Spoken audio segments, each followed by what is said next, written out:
Sir পর্তুগালে ফটোলিম দাঁড়ান দাঁড়ান পর্তুগালে ফটোলিম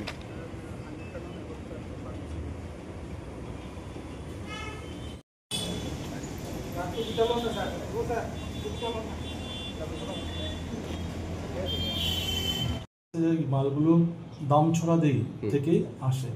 আপনি যে এডিশনালের দায়িত্বে আছেন গোটা জেলারই, তো সেক্ষেত্রে কি বলবেন? হ্যাঁ, আমরা বিষয়টা দেখছি এখন। আর এই কেসে যেটার মধ্যে বর্তমানের যে কেস, আমরা গাড়িটা কোন জায়গা থেকে আসছে আমরা তদন্ত করবো। আর এক্সাক্ট রুটটা কোন রুট থেকে গাড়িটা আসছিল এটা আমরা তদন্ত করবো। প্রায়ই দেখা যায় স্যার দামছড়া পানিসাগর পেরিয়ে ধর্মনগর পেরিয়ে গিয়ে কৈলাসর গিয়ে ধরা পড়ে ফার্মেসি সিগারেট বা নেশা সামগ্রী, সেই ক্ষেত্রে কি বলবেন স্যার? দেখেন, খবর তো সবসময় আমার কাছে থাকে না এক্স্যাক্টলি। তো অনেক সময় আমরা গোপন সূত্রে খবরে আমরা যে সময় আমাদের কাছে এক্স্যাক্ট ইনফরমেশন থাকে আমরা গাড়িটা আটক করতে আমরা সক্ষম হই। আর অনেক সময়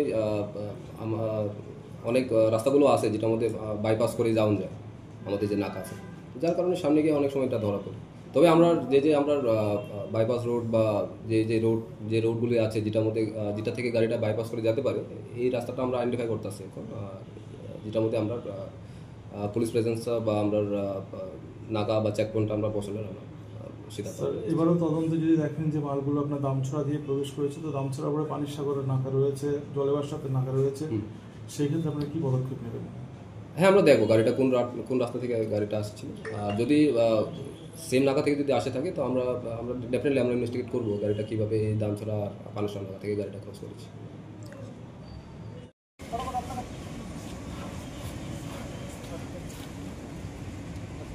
আপনারা